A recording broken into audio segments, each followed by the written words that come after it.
We'll call the regular school board meeting of District 518 to order.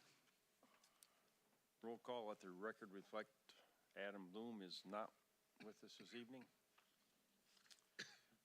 Recognition visitors and guests, we'd like to welcome all of you here this evening. We'll stand for Pledge of Allegiance. Pledge allegiance to the flag of the United States of America and to the republic for which it stands, one nation, under God, indivisible, with liberty and justice for all.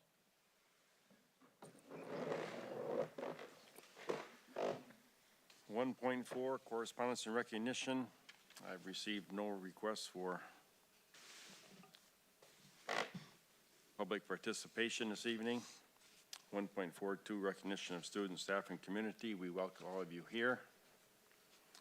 1.43 presentation by Gary Van Briesen, intermediate school principal regarding the intermediate school. Corey. All right, this is working good. All right, well, first of all, thank you for allowing me to come and visit with you tonight and discuss the intermediate school and share some of the things that we have going on there. I know the building is relatively new, so I just wanted to kind of give you some information, fill you in about kind of what our school all has going on and highlight it a little bit. So at the intermediate school, we provide excellent educational opportunities to more than 700 students from 3rd grade through 5th grade. Educators at the intermediate school are extremely dedicated to the young people of this community. Our shared vision encompasses meeting the needs of all learners through establishing a collaborative culture with a focus on learning and results. At the intermediate school, we use a full range of educational services to respond to the individual learning needs of students. We are devoted to meeting the social, emotional, and academic needs of every student. For those of you that don't know me, I'm Corey Van Briesen. I'm the intermediate school principal, and I'm assisted in that role by Mr. Travis Frazee. Travis is new to us this year. He comes from the Marshall School District, where he previously was employed as the assistant principal at the high school there. In my opinion, I feel that Travis has been doing a great job, and I've really enjoyed working with him so far. Our current enrollment at the intermediate school is 702 students. We have 702 students in our building. Last year, we ended the year at 652 students, so we are up 50 students in our enrollment from last year. Our intermediate staffing in our grades 3 through 5 building, we currently have 29 classrooms. Our building is built to hold 36 classrooms, 12 at each grade level. We currently have 29 of those classrooms filled. We have 10 sections of 3rd grade with 239 students. Our average class size is 24 students in each of those classrooms.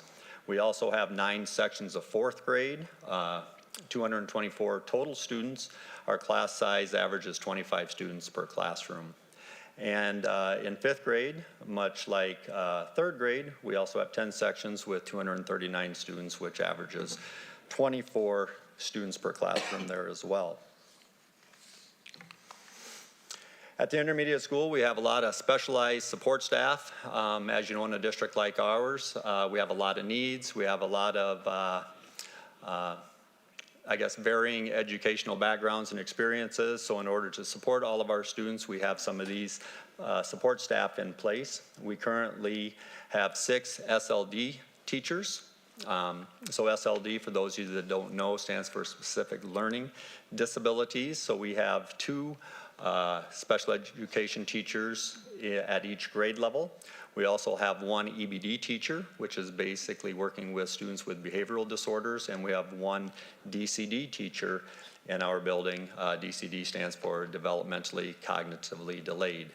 We are currently 1 position short yet in our building in the area of special education, and that is our ASD position, which is autism spectrum disorder. So we continue to post for that and look for somebody to fill that role. Maybe we'll get lucky and see if there's a mid-year grad that can help us out. Also, Our English language teachers, we have 7 ELL teachers that support across 3 grade levels, and we also have 3 reading interventionists, 1 at each grade level as well. Our specialist staff, every day our students for an hour each day attend specials in our buildings where they are able to gain several experiences beyond the core curriculum. Students acquire additional learning in the following areas. We currently have 3 music teachers, 2 physical education teachers, 1 art teacher, 1 STEM/technology teacher, and also a librarian/media specialist. Our student services team works to enhance our students' academic and personal growth in order to create an environment where every student can succeed. At the intermediate school, we currently have 1.5 FTEs in the school counseling position, 1 school social worker, 1 licensed school nurse who is new this year, replacing Wendy Dunkersloot. Kylie Larson has stepped into that role and has been doing a great job for us this year. And then, as I mentioned earlier, an assistant principal in Mr. Travis Frazee. We are also fortunate enough to have 2 very knowledgeable and committed instructional coaches in our buildings at times throughout the week.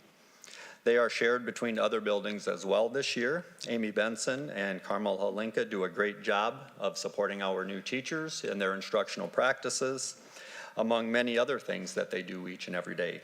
Carmel also supports our building as part of her time in working closely with me in supporting some of our school improvement efforts. At the intermediate school, we employ roughly 40 paraprofessionals in the building. And I'm also proud to say that we hired 2 new teachers at the beginning of the school year that came through our Grow Our Own program. So that's something that's pretty cool, and that we're able to reap the benefits of all the work that they've done at the high school level and at the community college and at the end where they finished at SMSU. Pictured, you'll see Tasso Gay Kala on the left. She is an English language teacher in 3rd grade currently, and then Leia Upa is our new art teacher this year. At the intermediate school, we have several extracurricular activities that we are proud to offer. We have 4th grade orchestra, 5th grade orchestra, 5th grade band, and celebration chorus. Again, students are fortunate enough to be able to participate in a variety of extracurricular activities. They can choose to participate in celebration chorus beginning in 3rd grade. They can begin their orchestra experience in 4th grade and continue that on into 5th grade. And they may also choose to participate in the band beginning in 5th grade. We also provide several chances for family and community members to enjoy many events that we host throughout the year. As you can see, I have a list of a handful of parent community involvement that we attempt to have in our building. Parent-teacher conferences is one of those things that we do. Obviously, each year, we kick each year off with back-to-school open house, and then we follow up with 1st quarter and 3rd quarter conferences. Our 1st quarter conferences are slated to take place towards the beginning of November already, which is hard to believe that we'll have 1st quarter already completed. Again, a lot of good things happen at those conferences. A lot of information is shared. A lot of connections are made. Traditionally, we have over 90% attendance rate at our conferences. And when we're talking over 700 students, I'd say that's pretty good. So we're proud to make those connections with families, and it's good to see that families and parents support the school district and are invested in their child's education. We also put on a couple of different band and orchestra choir concerts throughout the year, grade level music programs. We do an Apples and Books in 3rd grade, Gingerbread Day in 4th grade. We also host a Veterans Day program, which is also coming up here relatively quickly, along with the science fair that we brought back after an absence of a few years. Character Strong. We have a school-wide social emotional learning curriculum in our building called Character Strong. The elementary version of this program is called Purposeful People.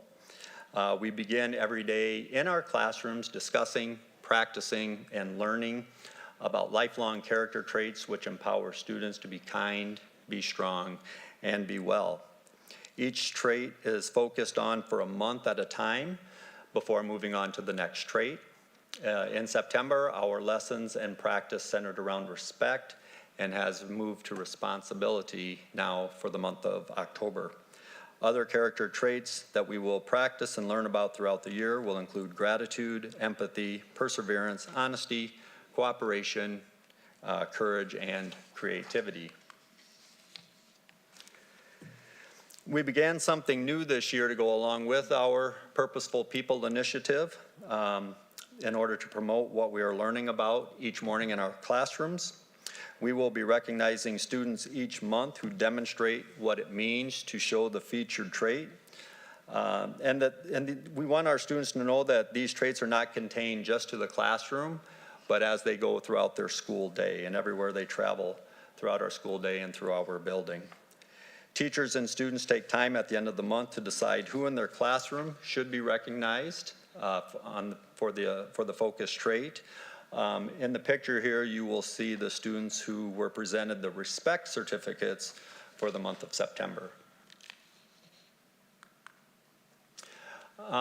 Every year, we also are required to take a look at our data, take a look at our needs, and come up with school improvement goals for the school year.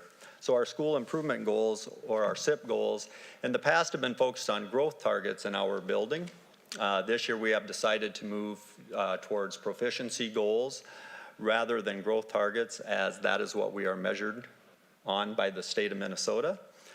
We all know that we grow kids and meet them where they are at, and we will continue to do that throughout the upcoming school year. As part of those school improvement goals and our school improvement efforts, our school improvement plan is very important to us. We kind of try to have it in front of us with every meeting we have with our school improvement team, our building leadership team, our PLC meetings. We want teachers to be focused on our school improvement plan because it basically provides a roadmap to help us stay the course in where we want to be by the end of the school year. The four main goals that we have included in our school improvement plan this year, as you can see, is we will continue with letters training and provide small group instruction during our literacy block to increase our proficiency goals. We will also continue to focus on our SEL and Character Strong program, which I mentioned just a bit ago, to continue to build relationships in school community in order to increase our students' sense of belonging. We will continue to implement number talk strategies and focus on vocabulary in order to increase number sense to efficiently and accurately solve math problems.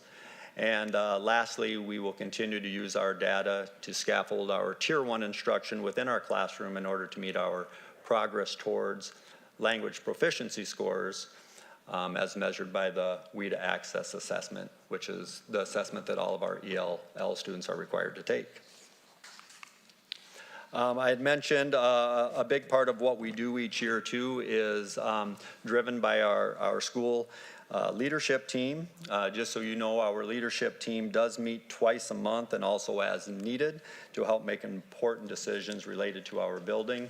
And on this particular slide, I have a list of those individuals who are on that team this year and are a vital part of what we try to accomplish. And in closing, I just would like to thank all of the board members, along with Mr. Landgard, Mr. Noble, Mr. Skog, for supporting our students, staff, and administration. I look forward to making the intermediate school a great place for students to continue to attain their education. Thank you for your time this evening. Are there any questions? Any questions for Corey? Sounds like a very good job you're doing. All right, thank you, I appreciate that. Have a good evening.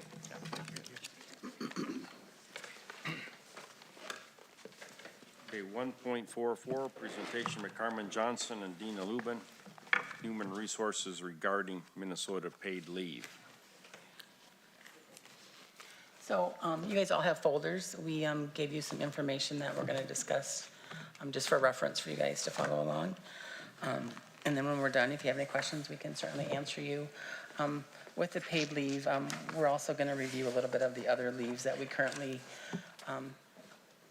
have that we have to deal with our employees and help them through different situations that they may take leave for.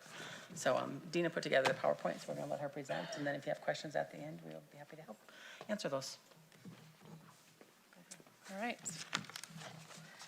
Minnesota paid leave will take effect January 1st of 2026. So what is Minnesota paid family and medical leave? Minnesota paid leave is supporting employees' health and financial security. So Minnesota paid leave will support employees when they need time to care for themselves and their loved ones. Supporting employees when they need time to leave builds connections in our families, communities, workplaces, and improves employee retention, performance, and morale on the job. Minnesota paid leave will help ensure employees don't need to choose between financial stability and being there for their families. The Minnesota paid leave law enacted in May of 2023, and it updated just this last fiscal year, May 2024. It makes paid family and medical leave coverage available to Minnesota employees beginning January 1st of 2026. So the law provides job protection and partial wage replacement paid by the state to individuals who take leave for a qualifying condition, such as to bond with a new child, or for medical care for themselves or for a loved one. The paid leave program will be funded by premiums made up of contributions from employees and the employers through payroll taxes. Minnesota paid family and medical leave. The payroll tax begins January of 2026, and the benefits begin the same time as well. So what we have here is up to 12 weeks for medical leave and up to 12 weeks of family leave as well. So medical is leave to care for an individual's own serious health condition. And then we move to bonding, which is leave to bond with an individual's child during the first 12 months after the child's birth or after the placement of a child through adoption or foster care. And caring for a family member with a serious health condition. Safety, leave because of domestic abuse, sexual assault, stalking of the individuals or the individual's family member. And then active duty leave is leave because a family member is on active duty or has been notified of an impending call or order to active duty in the armed forces. So what this means is that you can have a maximum of 20 weeks total leave in a paid benefit year. So the qualifying conditions must be at least more than 7 days and be certified by a healthcare provider. So who is covered under Minnesota paid leave? First, we have covered employees. Nearly all Minnesota employers, regardless of the business size or the number of employees, are covered. Covered employees also include full-time, part-time, casual, and temporary, and most seasonal workers as well. Not required to participate in the program according to the state are individual contractors, people that are self-employed, certain seasonal hospitality employees are also excluded. So paid leave wage payments, partial wage replacement means employees can take the time they need to focus on care and bonding and return to work with improved morale and productivity. To support Minnesota employees who need it most, the program is designed to replace wages at a higher percentage for lower income claimants. So eligible individuals can receive up to 90% of wage replacement while taking leave up to a maximum of $1,337 per week. And that number is based on the statewide average weekly wage.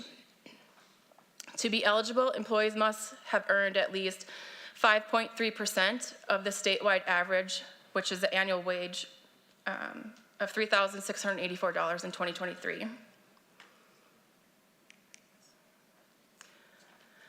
Paid leave job protection. So Minnesota paid leave also provides job protection. It improves employee retention.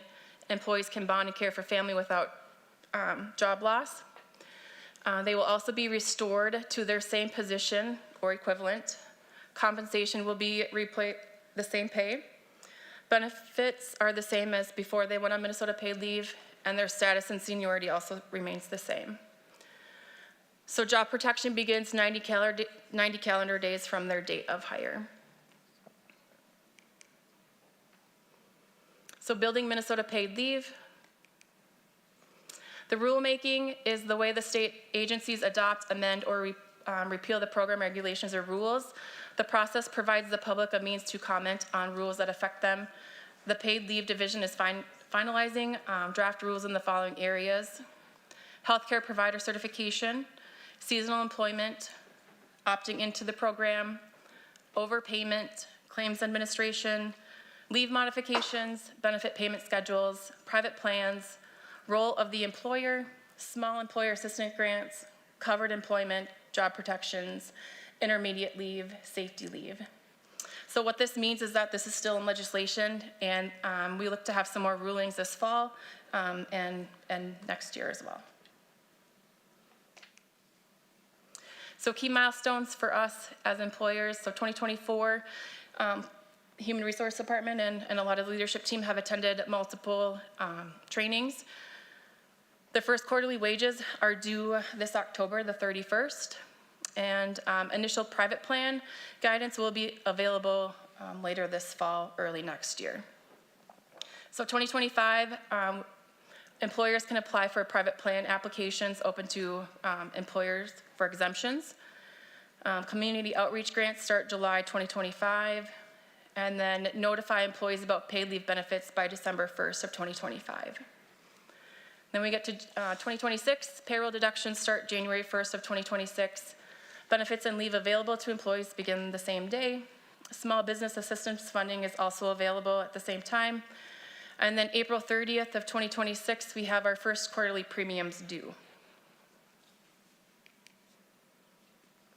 Roles and responsibilities for us as employers. We're responsible in educating employees about paid leave and facilitating their access to it, as well as establishing a successful program. So we need to educate and inform them, workplace posters and individual notifications. Reporting and premiums, we need to report payroll deductions and premium payments, as well as wage reporting.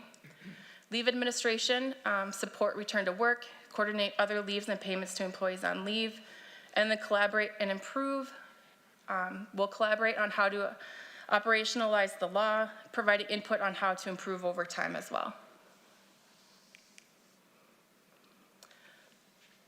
So we're talking about informing employees again, hanging workforce posters. They need to be in a conspicuous space in English and any language spoken by more than 5 employees. Notify individual employees directly in their native language within 30 days of hire or 30 days before the premium collection begins. Minnesota Paid Leave will create the poster that we can hang in buildings. They will create a model notification letter in multiple languages for employers to use as well, and they will create a model of notification letters in multiple languages that will be provided following a determination of decision making.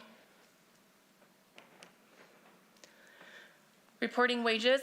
To determine if Minnesota employees are eligible for paid leave benefits, Minnesota employers will report wage data to employees starting October 31st, 2024. The Minnesota Leave Paid program will use the same online reporting system that we use to report our unemployment insurance. Employers that already participate in the unemployment insurance system will not need to create a new account for paid leave. I believe we've already created ours. Employers that do not participate in unemployment insurance will create a paid leave only account. And wages will be reported once per quarter using the current unemployment insurance wage detail. How will the program be funded? Starting in January 2026, paid leave premiums will be financed through payroll deductions on employees' wages and contributions from employers. So the first premium is due April 30th, 2026. The total premium paid includes premiums from both family and medical leave, and employers can deduct up to 50% of the premiums from the employee's paycheck starting January 1st of 2026. And employers may choose to pay more than the required portion or some or all for all employees. Employers with fewer than 30 employees are entitled to a reduced premium. So what that looks like for the district with an estimated payroll for this fiscal year is $34.4 million. And so far the state has estimated that this payroll tax will be 0.88%. So it would look at an additional cost to the district at $151,360 for the employer, if that's at 50%, and then the employees will also have that same expense of $151,360. Coordinating benefits and leave. So Carmen showed you this red folder that's in front of you. So what our leave process looks like currently. I'll go through the slide first and then we'll work through the papers in the folder. So navigating the complexities and administrative challenges. Tracking multiple types of leave for FMLA, Minnesota paid family and medical leave, earned safe and sick leave, which we call sick and safe leave, short-term disability, and Minnesota parental leave. We must maintain accurate record keeping to stay compliant with various federal and state regulations. And large employees face additional challenges due to the complexity of overlapping leaves, types, and eligibility requirements. The volume of leave requests, especially with a large workforce, ISD is the second largest employer in Worthington. It creates significant administrative burden, requiring dedicated resources and robust tracking systems. Payroll deductions necessitates extensive tracking and calculations for various types of insurance, such as vision, dental, health, life, our HSA, FSA accounts, and voluntary benefits as well. And employees are working in other states, such as VIBE teachers, must adhere to employment laws applicable to those states as well. So our leave process works by, have employees start with this QR code. They scan it, submit their leave request for any unpaid leave, or if they believe they'll be gone more than 3 consecutive days. So then we're first gonna talk about FMLA, so you can look in your packets. And you'll see a form that says Notice of Eligibility, Rights, and Responsibility under FMLA. So what that does is the initial request comes to me. I send them, we do a little back and forth working. I send them a form notifying them if they're eligible for FMLA. And then we send the certification form to the employee. So it can be for their family member or themselves. They take this form, they give it to their healthcare provider, whether it's their own healthcare provider or their family members. The family member or the provider then has 15 days to turn around and complete this form and send it back to the district. So there's a lot of communication that goes between the employee, making sure everything's documented appropriately. And then we go to the designation notice that notifies the employees if their leave is approved or not, if they have to pay back a portion of their benefits out of their paychecks, as well as the amount of leave that will be deducted. So that's our FMLA, and FMLA, Minnesota paid family medical leave, will kind of mimic what the federal is.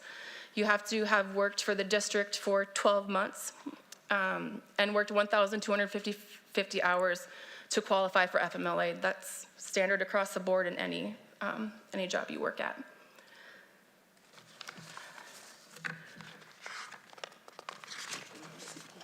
Yeah. So then you'll see a form, a paper. It says Minnesota paid leave, and it's a comparison of earned safe and sick leave and paid leave. So our earned safe and sick leave allows employees any qualified reasons such as medical, caring, safety, closings, communicable diseases, and bereavement leave. I'll just let you read through that, but that just gives some more reasons for employees to utilize paid leave. Okay, so then we go to the Minnesota parental leave, which is similar. So Minnesota paid leave, you don't have to work for the employer for any amount of time. It can basically start on day one. You can have up to 12 weeks of leave, and the way the law reads is it's unpaid leave, but the district can, or employer can determine how much of that can be paid based on your sick leave, vacation, or personal days to utilize. So all these programs are similar, and they run concurrently together. Anything else to add to that? No? Okay. All right, we'll keep moving along. Small employer assistance, so starting in January 2026, available funding will be available to support small businesses during an employee's absence. So what that means is anyone that has 30 or fewer employees, an average employee of under 150% of the state average annual wage. So that's $104,286 in 2023. Benefits, funding up to $3,000 to hire temporary workers and increase an existing worker's wage to substitute for an employee. And that's, And so currently, legislative, this has been, sorry, I can't talk loud. Legislatively, in the forums we've been in some that are just for all businesses, but then some that are directly just school district related. We had asked questions about, are there any grants for schools? Obviously, it's gonna have an effect on our budgets. You know, part of it is just the cost of the premium. We're also gonna have a cost, as people are out, we're gonna have more sub-cost. There's small business grants. They said currently there's nothing out there, nothing on their legislation. Right now is how the state is gonna help school districts or any governmental agencies. So right now we're kind of on our own to look at that cost. You know, and I think that's when we talk about different costs the district is incurring with these different leave plans. You know, they benefit the employees, and we're grateful for that because there are definitely times that people need to be off for reasons. You know, so with that, we're estimating, you know, roughly around $150,000 that's going to cost us in premiums. The sub costs, I don't have an estimate for that, but those numbers have increased.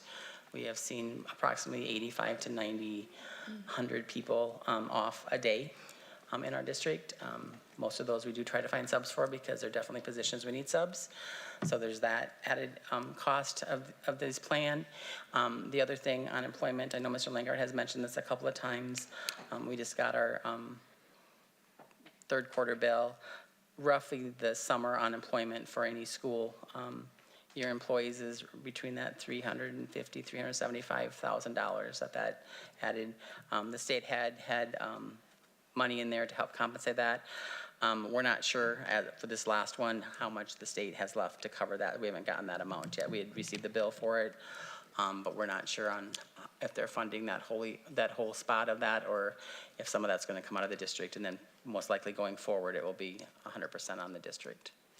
So, do you guys have any questions about any of this coming On up? that piece, it'll stop this year, and then it'll be the entire responsibility of the district starting. Going like next 2025. summer? Yes. Okay, Yeah. for next summer, Yeah. okay. Yeah. True. Exactly. On one of your slides, it mentioned long-term and short-term disability.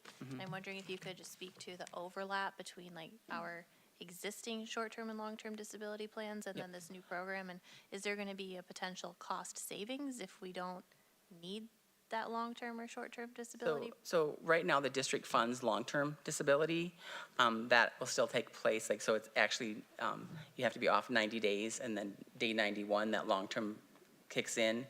So the only time there would be an overlap is on the one screen, like when it says up to 20 weeks. So you can take 12 weeks in each category, but if it's the same person, you could take 12 weeks in one category and then only 8 in the other, so max of 20. So in that case, there may be a little bit where my understanding is they cannot use our, like an employer paid leave. Obviously, they could have their own. Currently, we don't have a short-term disability plan. One of the things that we wanted to look at was, would it be cheaper for the district to just purchase their own? Because some businesses, even in town here, they have their own short-term disability. It's already a benefit they offer. But those short-term disability plans have to make changes and have to meet the state guidelines. And one of the biggest, we had talked with our AFLAC representative. For them, they just said the tracking part of that's going to be crazy because, like, you have to know the employees' wages. Some people are going to get 90%. Some people are going to get 2/3, some people are only gonna get 50%. So they thought for them that it was gonna be really hard to even come up with anything, and the state hasn't even released the guidelines to the private short-term disability companies yet. They said after the first of the year. So their window to get that ready to go and for us to be able to even look at that is gonna be very short, as we move forward to the December deadline of having to know if we are gonna do this plan or that plan. Our first wage report across the state, everyone's wage reports are due the end of October. Once the state gets that, then they're gonna be able to maybe more finalize what that premium amount's gonna be. So a lot of things are still to come. Some things we know now. We have another, almost monthly now, we're having webinars or meetings talking about how we're gonna implement this and do this. Our first wage report, we do have some staff that are excluded from our wage report, our unemployment wage report, which for one is you guys. So we had to go set up another account for just paid leave. We had some other random employees that we also were able to exclude by law, and now we have to include them into our a paid leave only submission to the state. Currently, our payroll system is not ready for that yet, so we gotta figure that out before the end of the month, so we're working on some of those.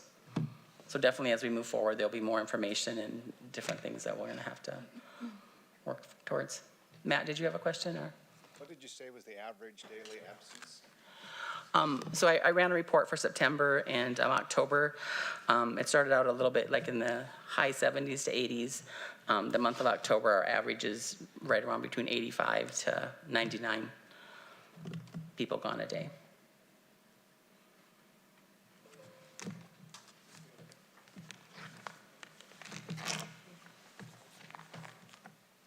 Okay, any further questions for Carmen and Dina? Mr. Chairman, so from a staffing need standpoint, is that, are we there within the year, or as we ramp up towards 26? For like, For you to have more staffing to administer the programming? obviously there's things coming up that we have to get ready and prepare for. Overall, just even the leave that we currently are managing, obviously within that, let's just say 85 to 90 people that are gone a day. So the, or FMLA, Dina can relate to how much time she spends on FMLA and even the sick and safe leave, just to see who can be gone for what reason. It is taking up a lot of time. We had hoped that we could have like, even in Dina's position when we hired her, or Kelsey in the past, that was just gonna be a portion of their job, but it's becoming their full job. So then that takes away from our other things that we're trying to work on and trainings that we, other laws that we have to follow in the HR department. So, I mean, there's a need at some point for some support in the HR department, whatever that looks like and how that works out as we move forward. We'll have to see how that goes. Is any of it outsourceable? Are there any agencies that specialize in tracking? Not that I'm aware of, honestly. So in even just our local HR group that we meet once a month too, we're all kind of just like, how do you even do this? And we've tried some different software programs to make it easier. We really haven't found something that has helped us, that isn't almost honestly creates more work for us at times to even operate the, get the software programs up and running. So we're still looking. We talked to a lot of different school districts. My HR forum, across the state, we're all kind of trying to share ideas on what works and what doesn't work, so.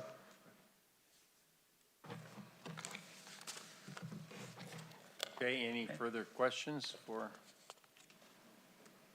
Carmen and Dina? All right, thank you. Okay, thank you. Okay, moving on to approve the agendas.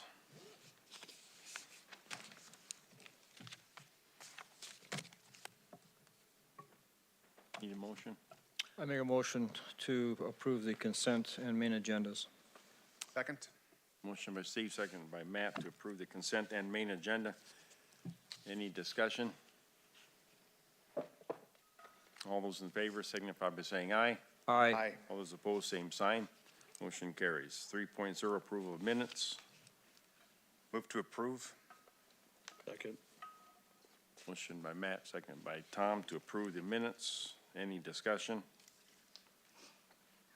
All those in favor signify by saying aye. Aye. All those opposed, same sign. Motion carries.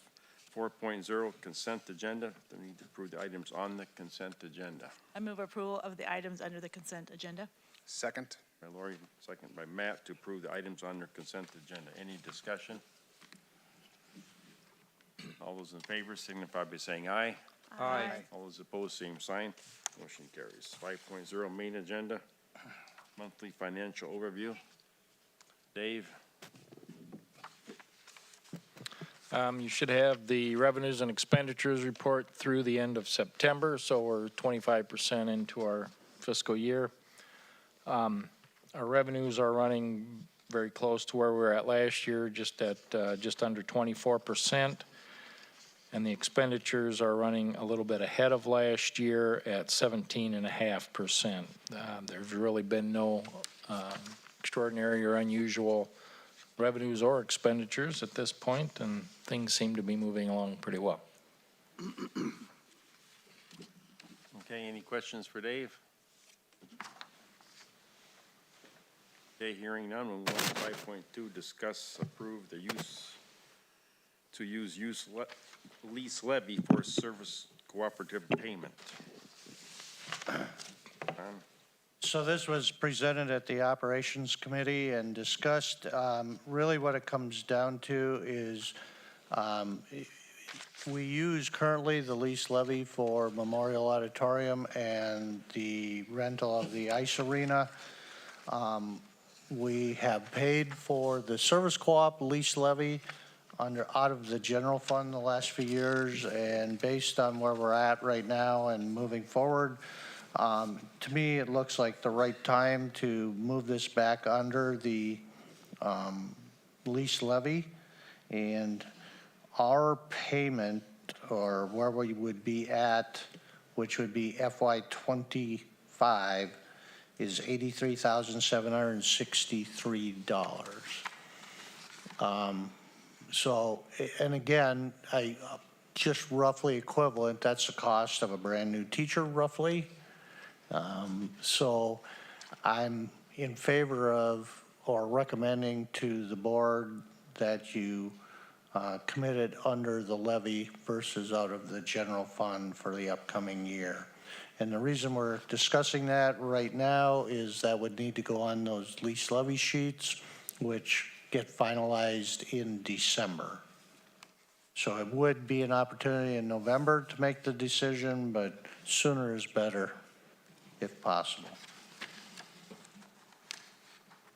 Mr. Chairman, a question of Superintendent Landgard. This is an item that would be approved yearly? You could address it yearly, yes. Every year we get notification from the service co-op what our potential cost is, our cost is, and whether we put it under lease levy or general fund would be a board decision. Currently, out of all the districts, I believe we're the only one that's paying it out of general fund at this point in time.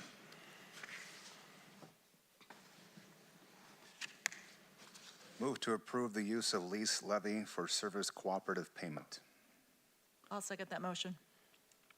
Motion by Matt, second by Lori to approve the use of lease levy for the service cooperative payment. Any further discussion?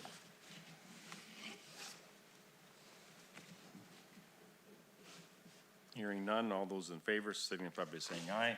Aye. All those opposed, same sign. Aye. Motion carries. 5.3, approve out-of-state travel request. The out-of-state travel request was at the instructional committee. Mr. Winicky is looking to attend the National Online Learning Conference, which is in Atlanta, Georgia, the end of February. And the instructional committee was recommending approval. The administrative team reviewed it and also recommended approval. The cost is estimated to be $2,244. I move approval of the out-of-state travel request. Second. Motion by Steve, second by Aaron to approve the out-of-state travel request. Any discussion? All those in favor signify by saying aye. Aye. All those opposed, same sign. Motion carries. 5.4, approve resolution of governing board supporting Form A application to Minnesota State High School League Foundation. So this is, was presented to the instructional committee. It's for student participation in extracurricular activities. It's different than the last one you approved. So Mr. Dale's looking for additional funding to support students. So the recommendation is for approval. And it is a resolution, so it'd be roll call vote. I make the motion to approve. Second the motion. Motion by Steve, second by Lori to approve the resolution. Any discussion? A roll call vote? Aye. Aye. Aye. Aye. Aye. Aye. Resolution passes. 5.5, School Board Handbook. So the school board handbook was presented to the operations committee, and this was a handbook that was developed based on MSBA model policy. It was updated based on our district practices. And since we know at this point there's going to be at least 2 new school board members and the need for everybody to understand roles and responsibilities, I put this together. I do have to say MSBA did a great job of putting this handbook together, and it provided a lot of good information for helping to for new board members who are coming on the board to understand roles, duties, responsibilities, and different pieces of the puzzle. In here, the reason it's also so long is it has the rubric for superintendent evaluations and other different pieces of the puzzle. So as you're hiring a new superintendent, I thought it would be good to have some of that information. Does not mean you have to use it. Does not mean you can't say we need to change some things. This is just what I put together based on how things have gone forward in the district to this point.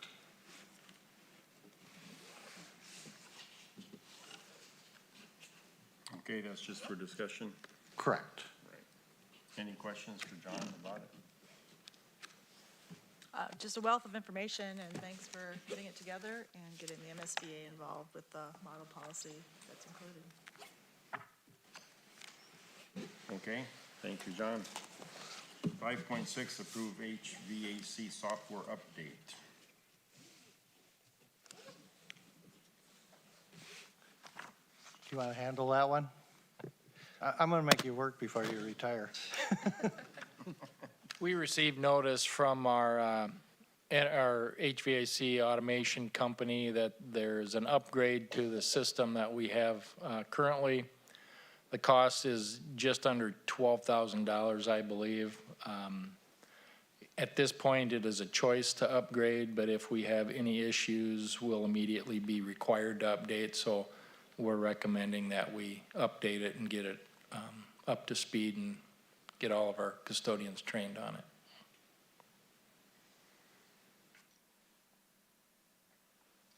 Okay, any questions for Dave?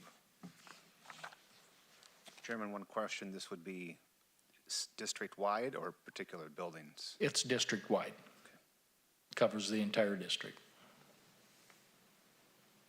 I move approval of the HVAC software update. By Lori, Second, Steve. seconded by Steve. How often do these happen? I mean, updates, is it a common thing or?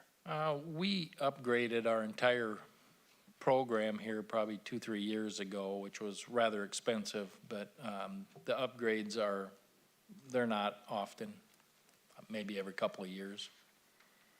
Okay. Any further questions for Dave? So, Mr. Chairman, each building has the same software, or is it different software for each building for HVAC? It's the same system for all buildings. All buildings? Yep. So they can technically get on somebody else's building and help out if somebody's out of town and they all operate the same way. Okay, any further discussion? All those in favor signify by saying aye. Aye. All those opposed, same sign. Motion carries. 5.7 Prairie Elementary Roof Project. So I'll lead in. Dave has the information on this, but the Prairie Elementary, we actually kicked this back a year, so now it's coming up again. We're looking at the potential of $1 million of roofing project, which covers about 25% of the roof. Dave will correct me if I'm off base. Ultimately, what it amounts to is it's a different system than what we've utilized, and rather than a adhered roof, it's more of a built-up type. He'll answer the name. But what I did is I also laid next to you a sheet, because I think it's, at least at this time, worth a conversation. To do the entire roof, we're probably talking somewhere between $4 to $5 million worth of work to do the entire roof. Based on where that's at, I talked to the financial advisor related to how that potentially could be done. So if you look, Baird has put together what that might look like and how it might work. So if, example, the blue columns, if you took that to the voters to get that approved, that would be the cost of doing it on a $4.5 million project. Whereas if the board approved doing general obligation funds to do that, one, you could see what the fiscal impact would be, but on the other side, there is the repayment piece of the puzzle. Baird put together a 3 and a 5 year proposal on that, which is on the very back side. And it shows you basically that on a 5 year, on a 3 year, it's almost $1.5 million of debt service that would have to be paid back annually out of the general fund. Whereas if you did 5 years, it'd be right at about $900,000 per year for those 5 years. Now that's general fund dollars you would be expending. And if for some reason you were not able to save, those would be dollars that would potentially not be there and either lower your fund balance or, well, more than likely lower the fund balance that was in there that's estimated to be about $13 million at this point. So with the high school project and the way things are, I thought it was good to kind of at least say, here's the option to do the entire roof. After visiting with Mr. Scogan where we're at, we're just kind of at this point saying, let's spend $1 million this year, and that would be the recommendation. But Mr. Skog, do you? I guess part of the reason we're looking at a different style system is our property and casualty insurance is becoming extremely difficult for schools anymore. Obviously, the premiums are going up, the deductibles are going up. They're doing full building inspections now where they never used to, and they're actually, if they find buildings that they don't feel are insurable, they're dropping the insurance. We feel this type of system has a longer longevity, so the actual cost over time goes down. The initial cost is higher because it's a little different system. And so that's kind of why we're looking to go that way. If you guys are okay with us looking at that, we will probably come back in November asking to go out and get bids yet this fall to try and get good prices. And then the fact that I'm not here after December, the project could hopefully be in place for next summer. And David, at the operational committee, you said that this newer system is a full warranty for 30 years? There's a 30-year full warranty. Full warranty. Okay. And And that's for- normally what's the other roof is it 20, 22 You can get years? a 20-year, I wouldn't call it a full warranty, but anything that happens to this roof, they'll come and fix it for nothing. So you're talking a fraction of the roof or the whole roof then, dude? We're talking about 1/4 approximately, like one wing and a little few extras. Sure. Steve? I like the idea of going, trying the new product. I think it has a lot of potential, for a longer life. Number one, to deal with it quite as often. I think the technology that they have now for the different layers or Ewing's using and stuff before, it was tar paper and more tar on top of tar. I think the synthetic materials they have now are going to last longer and provide a better, stronger roofing system for us. So I think that's a positive for us too. And we can also see the costs on it when we get the final prices, and we can also then go next year and we can take a look at what the prices might be and get an idea of whether or not they're going up by 5% or 2%, 10%, whatever it might be. And then possibly may want to look at the option of doing the rest of the roof. If we're happy with it and the prices are escalating more than we'd really like to see, we could always do more of the roofing or do the whole thing and do some bonding at that point. So I would support going with the newer roofing system with the 25% or about the $1 million cost this year, and then taking a look at it again next year and see what we got and see how it's performing. I'll make a motion to move ahead with that, the new built-up roofing system, doing approximately 25% of the existing roof. Okay, motion by Steve.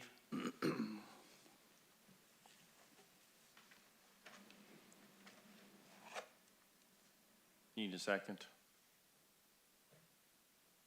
I'll second the motion for further discussion. Okay.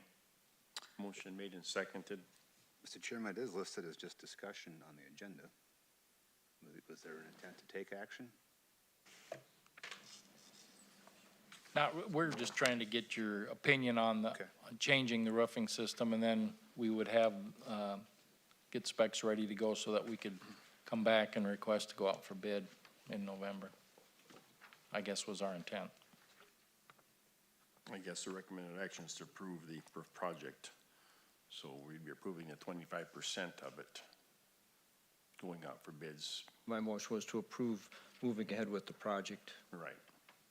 as recommended, doing part of the roof, not bonding the whole thing. On the agenda. Mr. Chairman, a question on what's the proposed way to pay the $1 million approximate cost? We have long-term facility maintenance dollars set aside Is that for this project. what is the approximate amount there? Is there an advantage? Is it only $1 million or is it That's a portion of our long-term facility. okay? That's what we felt we could assign for this year for roofs From that fund? from that funding source, yeah. Okay. I guess that was my question of if there's additional dollars there, is it wise to use more of that now to do a larger percentage? Because the cost is only going to go up. You know, I don't know. I've not had experience with this system, so. Okay. And we always have other projects that come up that require some of those funds as well. And the current roof is out of warranty on all parts of it? Yes. And then at the operational use, there's been some leakage around some of the things on the top of the roof. We have some leakage. Part of this proposal includes doing some additional work with the head houses, and there's an EFIS system, wall system on there that is breaking down a little bit. This would basically put a new shell over that, seal it up, and provide us with even more leak-proof, hopefully. So it's actually a little bit more than just roofing included in this. Okay, any more questions for Dave? We have a $1 million proposal. So the motion is for further discussion on it, more details, or how's the, The motion was to move forward with doing just a portion of the roof instead of looking at bonding and trying to do the whole roof at one time. And then they would get together, they would move forward with that, preparing the specifications of plans and stuff to do just part of the roof and not looking at doing the whole roof with the bonding to cover the cost. So with that, we would come back then next month with requests for going out for bid Advertising for and bids. so on. so we really don't need a motion, you just, Technically, if It just- everybody's in agreement of moving forward with it, then that's what we'll look to do. Establish roughly $1 million project and go for that. And then do you anticipate that then the next year to finish it, or another portion in the next year, 3/4 of it, and then over 4 years, get it finished? That's kind of what we're looking at this point, is probably a 4-year project. And obviously, if we do go out for bids and they don't come back favorable, you don't have to accept them. So Chairman, are you aware if the warranty is affected, if it's done in pieces? I mean, how does that, The warranty goes with that portion of the roof. so each one would have a So different each time one length? would, it might be delayed a year. But- And these roofs have a restoration option after about 30 years where you can extend that warranty probably another 10 to 15 years with a much lesser extensive process.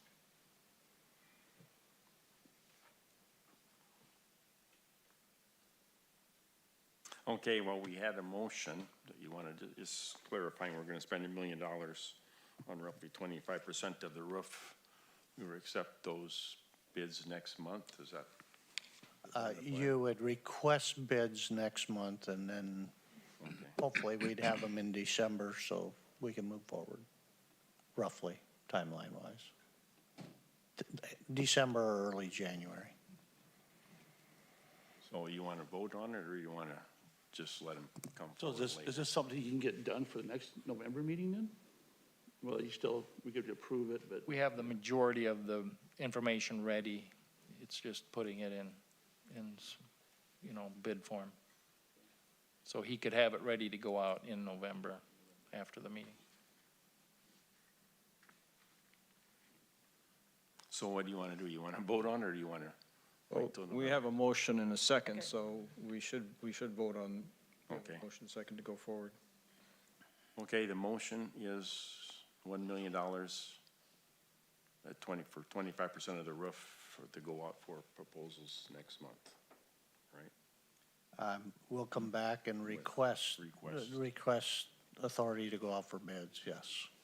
Mr. Chair, I was just trying to clarify that we're moving ahead with a partial replacement, not looking at moving forward with a bonding for 4 years. That's what I was trying to clarify in the motion, that give them the direction on how much I think we should be doing. I think we should be doing just part of the roof and not bonding for the whole roof at this point. That's what I was trying to clarify. And that gives them the direction to put the proposal and everything together to come back to us then and get ready to go to keep this moving forward. And this would be long-term maintenance dollars, this 1 million Yes. that we have available, right? Yes. Right. Okay, any further discussion? All those in favor of the motion signify by saying aye. Aye.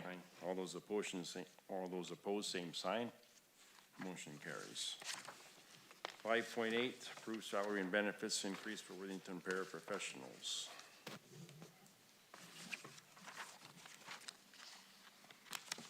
So based on negotiations and where we're at, the paraprofessionals, the increased salary and benefits, the first year is 7.16%.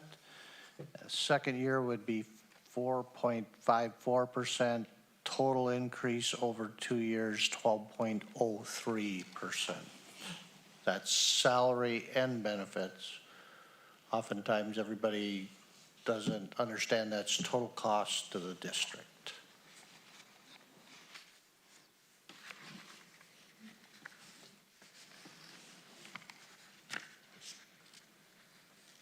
I move to approve the salary and benefits for the pairs, please.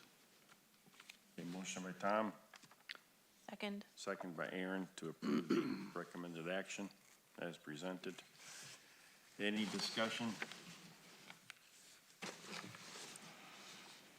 All those in favor of the motion signify by saying aye. Aye. All those opposed, same sign. Motion carries. 5.9, approve salary and benefits increase for custodial association. So the salary and benefit increase for custodial, first year would be 6.3% the first year, 5.24% the second year, 11.87 total percentage, which is salary and benefits over the 2-year time period. So again, total costs. I make a motion to approve the contract settlement. I'll second the motion.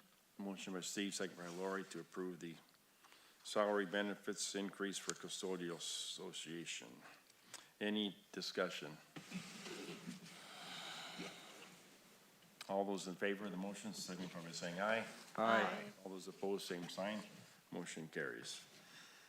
5.10, discuss approve hiring incentive for speech candidates. So we didn't discuss this at the instructional or operational, but I do want to bring it up. Primarily because Carmen and Dina are going to be going to a speech job fair in Vermillion on Friday. And we are thinking we're going to have an opening for an in-person speech therapist for next year. And I've been telling you for, I don't know how many years we've been trying to hire speech people.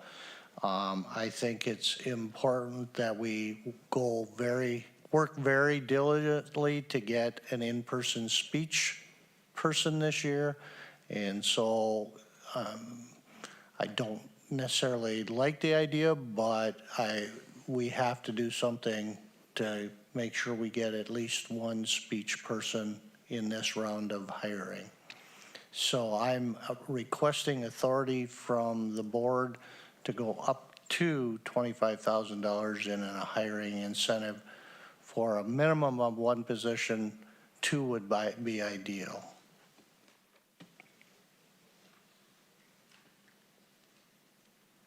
The incentive would be over more than 1 year, right? I would look to, yes, make it more over a couple years, so it's not somebody show up, work 1 year and be gone.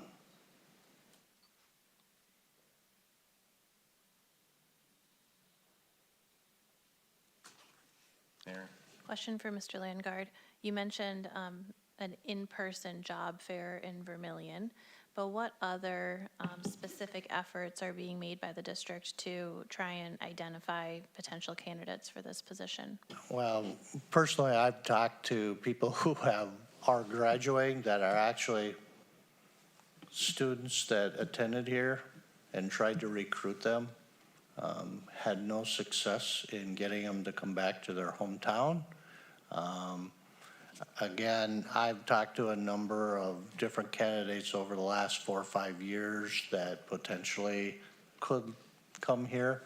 The ones that we have either hired have been virtual or that's the thing, they want to be virtual. And we, particularly for the young kids, need it in person. I certainly understand the need for this position. I'm just trying to think about what other approaches can we also take that aren't going to cost us $25,000 to the district. Do we participate in job fairs in Minnesota? We have not the last couple of years. Why not? Well, usually they've either been virtual or they haven't been at a time, and none of them have been specific to speech therapists. How many speech therapists do we have now? And Oh, goodness. We have 2 virtual that are actually school employees, 2 virtual and 2 in-person. And then we have contracted, I believe it's 3. Is that contract through the co-op, Either co-op or private. private? Okay. What kind of hiring incentives did the existing speech therapists receive to come work here? The ones that are here? None. They've been here long-term. Okay. So this is my question, is if we give a big incentive for 1 year, what about the person that's been here? How's the wage gonna compare? We can't pay a new person more than somebody that's been here for years. That's my concern.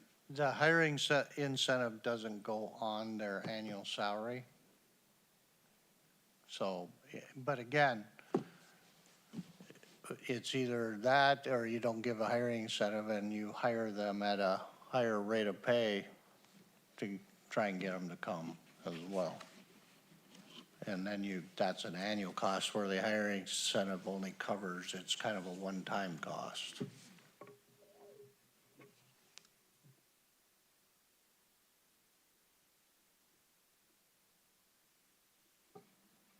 I'm just telling you, we need to have one next year, and I'm open to any ideas you have, but I'm thinking a hiring incentive at that will get us at least the one in. Well, it might not be 25,000. I mean, you're gonna start It with, could. it could be less, 5,000, or another 5 if you stay, and then some kind of a plan in that. And I understand your concern about those that are currently working for us or will continue to work for us. I understand that, but they fall under the master agreement, and that's where they were set, and that's where their salary is at this point. Mr. Chairman, I move to approve authority for superintendent to offer hiring incentive for positions, speech candidate positions of up to 25,000. Motion by Matt, Second. second by Steve. Any discussion? Sure. I know that there are a lot of school districts that are dealing with the challenge of finding the speech therapists. It's more of a specialized area, and there just aren't a lot of them around, number one. Number two is, I think a lot of them started going to working for private companies, and then they'd just go and hire themselves back out to the school districts and stuff, and they were increasing their salaries by doing that. And that's been going on probably for maybe closer to the last 10 years or more, that transition's been happening. I happen to know of a few companies that do this and their process for hiring teachers away from schools and then going and hiring them back to the schools at a much higher rate. So I think if we can get somebody in-house and lock them in for a while, I think it's to our advantage. And I think, here again, I hope we don't have to go to the top of it and stuff, but I certainly think we need to find new ways of attracting teachers, especially teachers like that, into our district. I know the service co-ops and other school districts are also looking at this and have been doing this to some extent. So I think that's where we really need to be competitive. We need to start doing something like that ourselves, just to find the specialty teachers.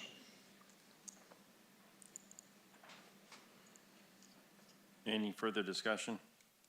Just for clarification, it would still come back for the board for final approval. The hiring would, The yes. hiring at the cost that, if someone agrees to it, we would specify that number. The board still has to approve it at that point. So you're giving your authority to do it at this point. But we have the finals, the board will have the final say whether to hire. So. Any further discussion? All those in favor signify by saying aye. Aye. All those opposed, same sign. Motion carries. 5.11, discuss future funding of Studio 3. So this is just kind of at this point information for you. It was discussed at the Operations Committee, but as the Joint Powers Board, which is the city and the school, discussed this, cable companies are moving to a streaming service more than the old style cable that existed in homes, and it was, the way the funding occurred was based on the number of subscriptions that they had. With it moving to streaming, the likelihood of some of that is changing, and where the current budget is with the Studio 3, there's 105,000 and change, almost 106,000 in fund balance, but those dollars have dropped off over years and potentially could drop off even further.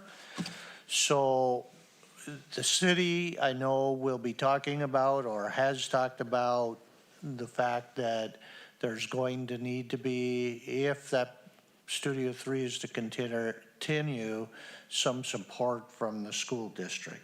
And at what level will be determined by the two entities. So with that, it may mean, example, that you begin putting some additional dollars in sooner than later, so it's not a big cost down the road. The current budget for Studio 3 is $183,000.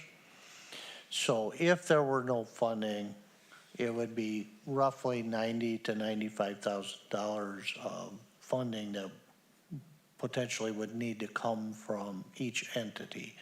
So it would be wise to start to think about how, if Studio 3 is considered a valuable asset, which I believe the changes that occurred and where it's going right now, it's been a great program.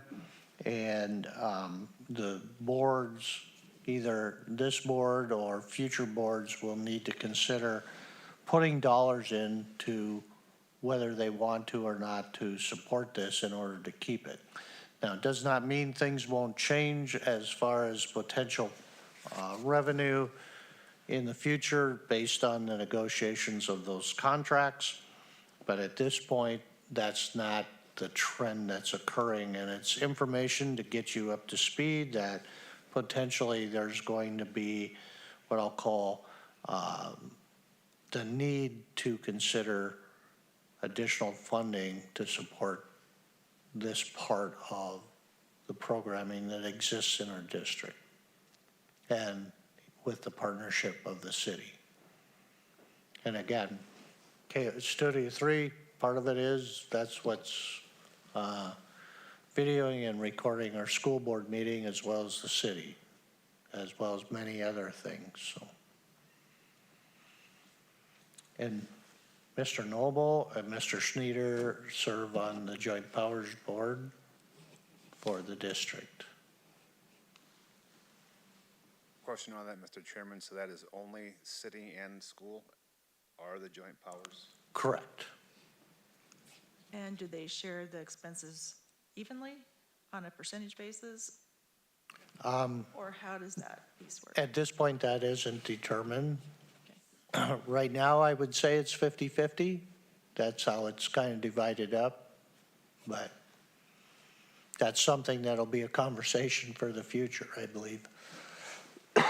Right now, the fees that are collected from the cable companies cover the costs. We provide some in-kind service through employees that, through the district and stuff to help with some of the management of it. But the operational costs and equipment costs like this are coming from the cable fees. But as the cable fees decrease or they switch where they're saying this isn't a cable anymore, this is an internet service, and we lose that funding, then we'll have to start kicking in the money to subsidize it. And so the other piece that I want to highlight for you of Studio 3 is the primary equipment is now getting extremely old and will need upgrading. And I know the city is looking at the need to upgrade their system in their chambers. So the reality of it is there's some what I'll call one-time equipment costs. That's why the conversation is going to have to start to happen sooner than later, because that update will need to occur. And the city, as they're continuing, they're talking about expanding City Hall. That's when it would be wise for them to upgrade their equipment at their building. But it's the primary equipment that's housed in this building that needs updating. And right now, Amy Ernst has estimated that to be a $100,000 cost. So the reality of putting some additional dollars into the program sooner than later would be potentially wise. Mr. Chairman, does any of that qualify in the long-term maintenance No, line? no. Or is the equipment purchase would be purely a asset purchase?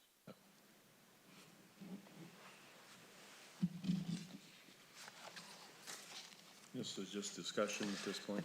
Information discussion, yep, because it's going to come up sooner than later here as the Joint Powers Board continues to talk. It's, I would say before the end of this year, there's going to be need to be conversation of putting dollars in. We're not the only, public access channel in the state either. There's others involved, and they're working as a group to try and lobby to get some of this funding and stuff and some of these descriptions that are in the law, either changed or clarified to know where the funding is coming from, and that is still required for the cable companies to be paying these fees. So, that it hasn't taken place yet, but that'll be something that'll be worked on too, to try and continue this flow of income coming in to keep these local stations going. Okay, we'll wait for the next update on the whole issue. Okay, 5.12, discuss, approve addressing district office staffing. So with the district office staffing, you're working to create you have the plan in place for the transition of hiring a new superintendent.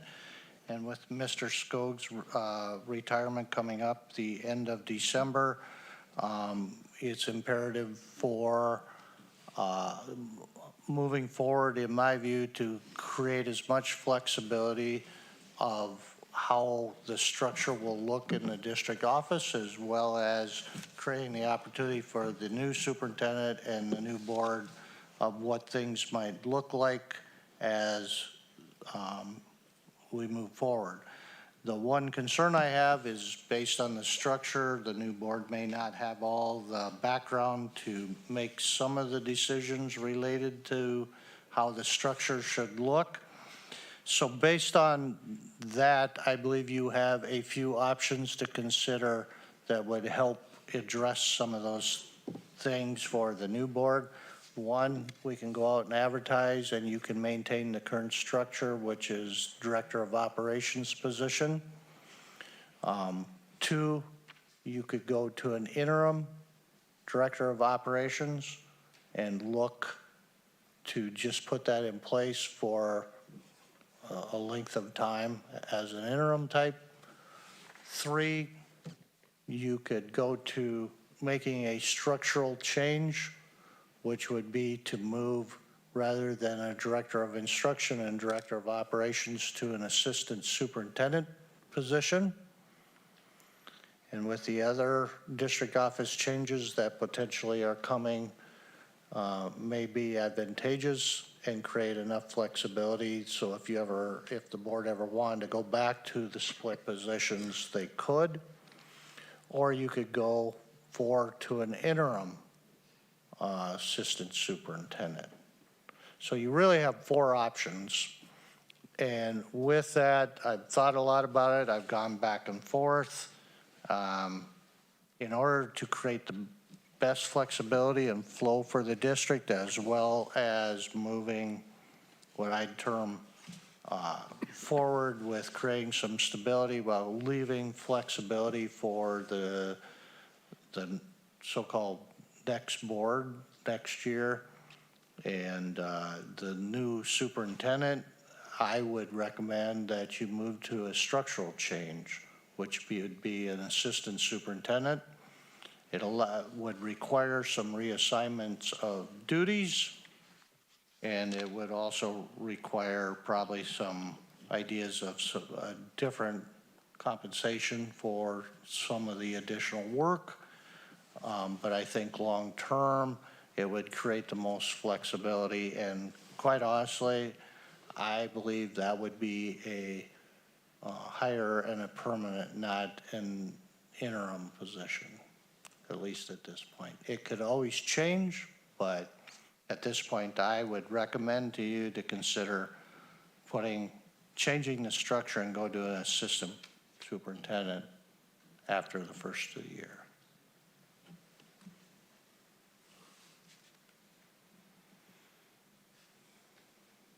Okay, any questions? How long would it take to, if we went to the, changing the structure, how long would it take to put the position descriptions in place and get that ready to go and organized? Could that be taken care of in 2 months, or Should be able to, yeah. good to have it done before we got into December, or into December, obviously, before the end of the year? Yeah, it's just putting job descriptions. We have examples of that together, and we could probably have most of it ready by next month. So then with the assistant superintendent position underneath the superintendent, then the director of operations and the director of instruction would go away, and Yep. those two positions then would go away at this point, and then reassignment of what's underneath those two positions. Yeah, reassign all the duties that Mr. Skog has been doing amongst a variety of people. Some that make sense and potentially could go that way anyway, but In thinking about the role of the assistant superintendent, with the sample job descriptions that you shared with us from other districts in Minnesota, both of those job descriptions for assistant superintendents from other districts requires current Minnesota superintendent licensure. With a district of our size, are you thinking about crafting a job description for an assistant superintendent that would also require the superintendent licensure? yes. And quite frankly, I believe, if I remember correctly, there's a couple of our principals that also have the assistant superintendent license. It's not uncommon for those who serve as a principal to have that licensure.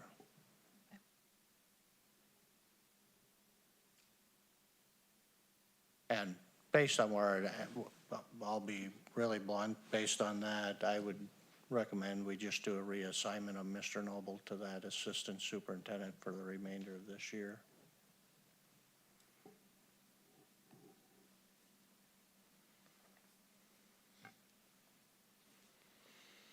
For the remainder of the year, or just a new structure?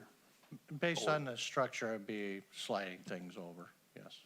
So it'll be kind of a permanent assistant superintendent then? And the history of this back, just so you know, back, I believe it was when Cheryl Hill was superintendent, there was the structure of an assistant superintendent way back then. And I believe it went away when Mr. Dale Jensen, or Dr. Dale Jensen at that point, became the superintendent, and then there was some structural changes made at that time. If I have the history totally correct. I remember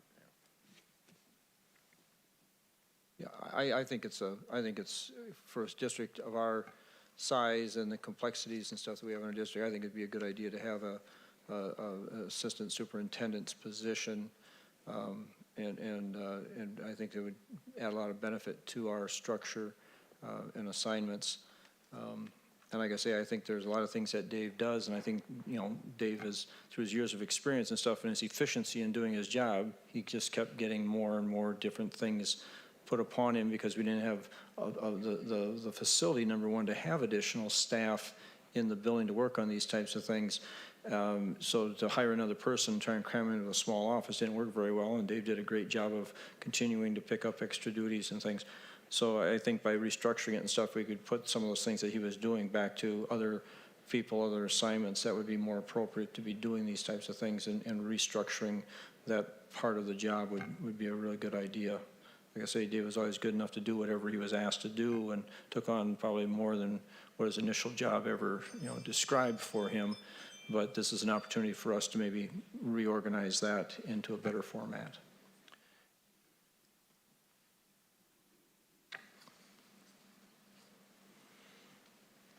Any further discussion?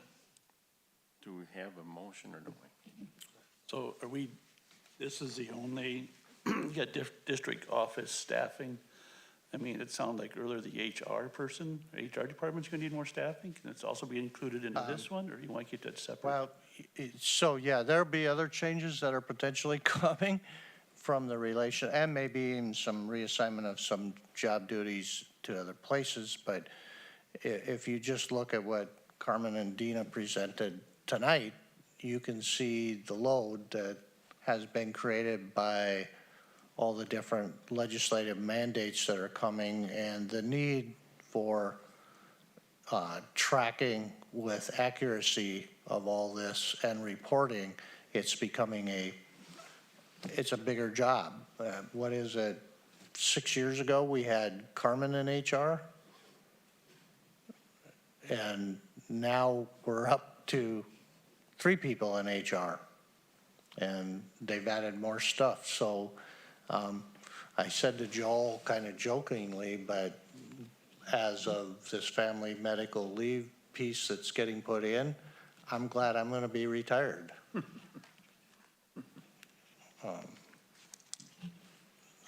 It's kind of a smile on my face. I'm not going to be in the middle of that when it comes in.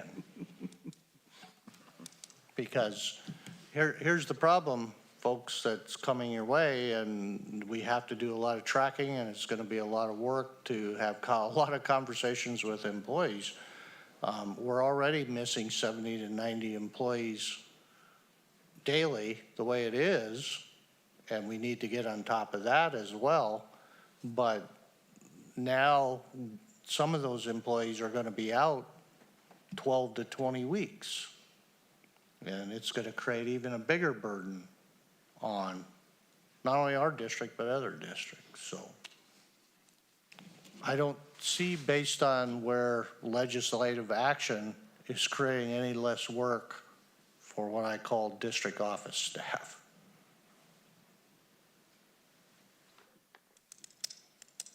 Mr. Chairman, I move for the creation of the Assistant Superintendent position and the appointment of Mr. Noble to that position. I'll second that motion. Motion by Matt, second by Steve, to assign Josh Noble as Assistant Superintendent and other positions for others, job duties will be given other responsibilities. Discussion. Yeah, I think along with that motion would come the understanding that the district would move forward with the reorganization of duties from the business director's position and get that, come back with some type of a plan for us to move forward with other staff that might be needed or where those other duties will be going. And here, again, as Superintendent Landgard commented on, that would also include the potential for some salary adjustments depending on the duties and the assignment and the workload that's being redistributed. So I think it's, even though it's not necessarily stated by Matt, I would assume that would be the next step for the administration also, to take that next step and prepare that information to come back to the board to update us on what's going to happen from that point. We were taking 2 positions into one. We're going to reassign other job duties to current staff. Yep. And if needed, you may have to add staff, you're saying, In the HR area. in the HR area. Yep.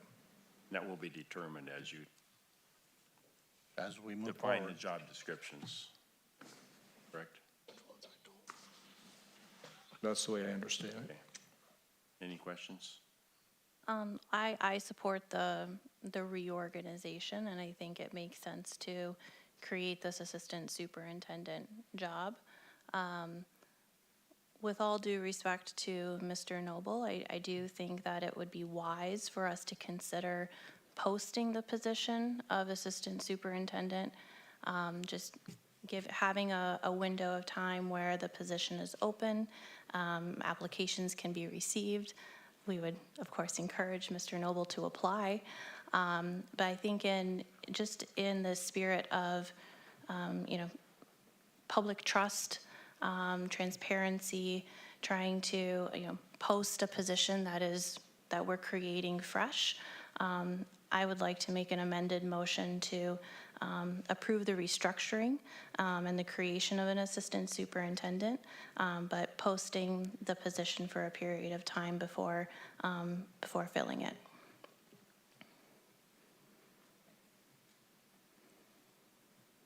We have an amendment to the motion.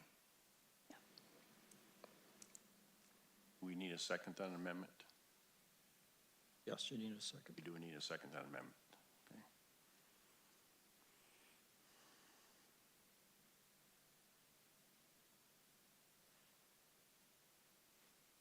Hearing no second,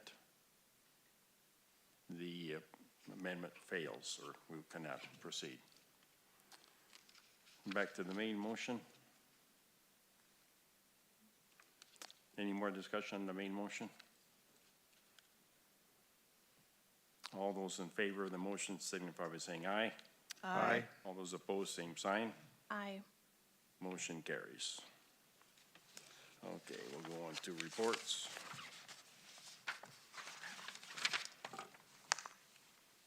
John? So I'll cover a couple things really quick. Some of them came up in questions related to when we had the enrollment conversation, but I'll start out with the tax rate comparison.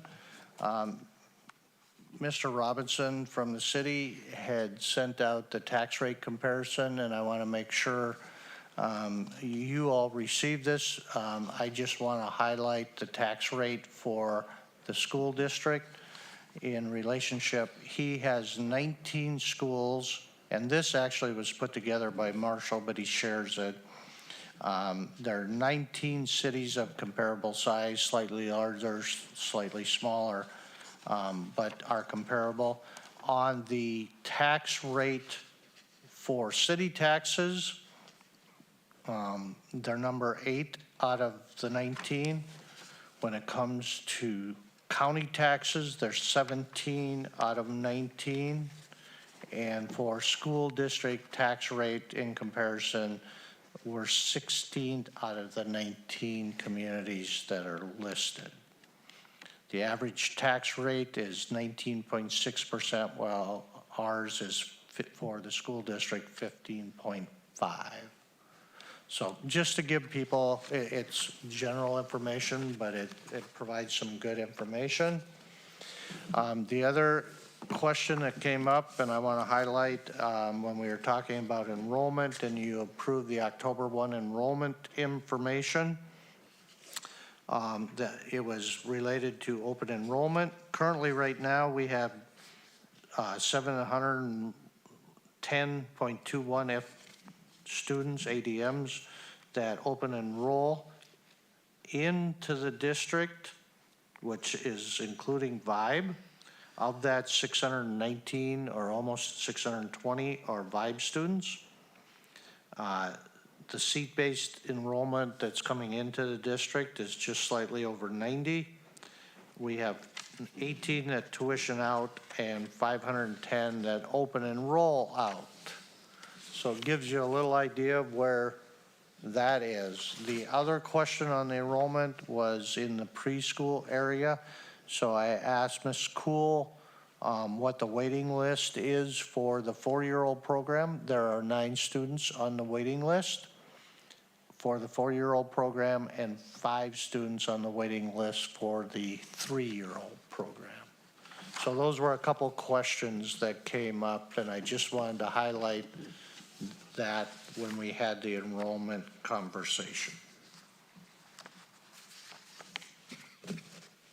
And that's it. That's it.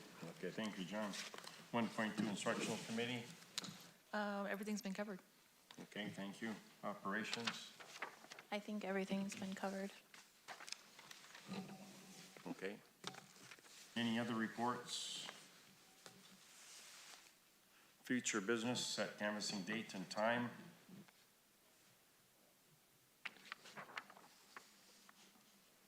November 8th to the 15th, sometime in there.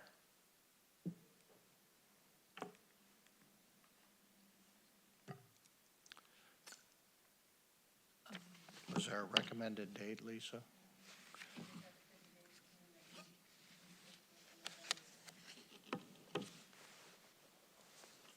Is the committee meetings one of them days? 11th and 12th. 11th and 12th are, So typically, you've done the canvassing meeting prior to one of the meetings, because it's generally a 10-minute meeting. You can either do it the 11th, instructional committees at 7:30, so if you wanted to do it at 7 on the 11th, you could do that. If you did it on the 12th, you could probably still do it at 7. That meeting starts at 7:15. Does Veterans Day have any impact on meeting? Veterans Day have any impact on meeting? 11th is Veterans Day. Monday, the 11th is Veterans Day. Are there any restrictions on meeting on holiday? I don't believe so. I can't think of any right offhand, but I thought I'd ask. I don't think so.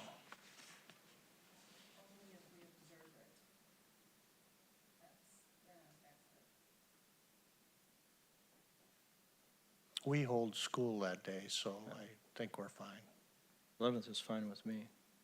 I don't know, Aaron, it's probably affects your schedule more than a lot of us. I can make it work. At 7 in the morning?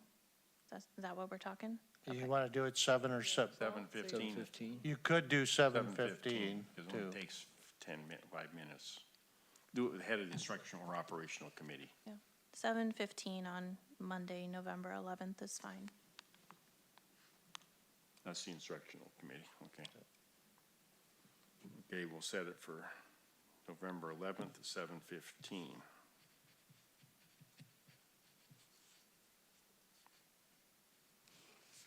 Lisa can send out a reminder. Okay. 8.2, review action plan, square footage information, historical data, facilities. So we really don't need to do a lot of, spend a lot of time on this, but I do want to just highlight some of this. So in there, I have sent out to you the action plan, which is a plan you've been familiar with. That's the multicolored one. In there, I also sent you the historical action plan, just as this is what's gone on since 2015, and you can take a look at that as you have time, or sitting at the elevator waiting to dump a truck or something. With that, I also sent out the square footage information, which compares the square footage. Basically, for our district, we're about 218 square feet per student.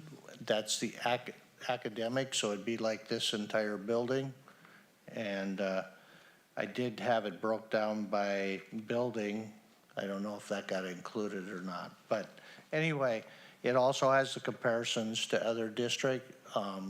Per square foot, we're on the lower end. The state recommended is 250 square feet per student. So we're below that. And I just really wanted to highlight that. The document you got sent has all what I'll call service co-op area schools and the big south schools, so conference schools. And they're intermixed into that data. And then one thing I did want to at least highlight for you, I did find the 2015, if I can find it here. 2015 square footage report. I'm not going to find it when I'm looking for it. I'll go by memory, but in 2018, excuse me, we had 156 square feet per student. That's back in 2018 when We're looking to build the intermediate school building. After the intermediate school building, we're at about 193 square feet per student. So over time, based on where we're at, we've been able to adjust, and those numbers actually would have included the transportation building and all those other buildings, so they would have been slightly low anyway. But not a ton of extra square feet per student, and not even at the state recommended square footage. So just want to highlight that. You can look at that information. I would encourage you to ask questions. Oh, yeah. And one was the facilities master plan and all the different projects that have been identified in conversations over the years. That information was included as well. And you can see what's been accomplished and completed versus in the planning stages or might be on the needs list. So if you have questions based on, we've taken a little longer tonight, please get a hold of me. Glad to visit with you about those. Okay, any further discussion?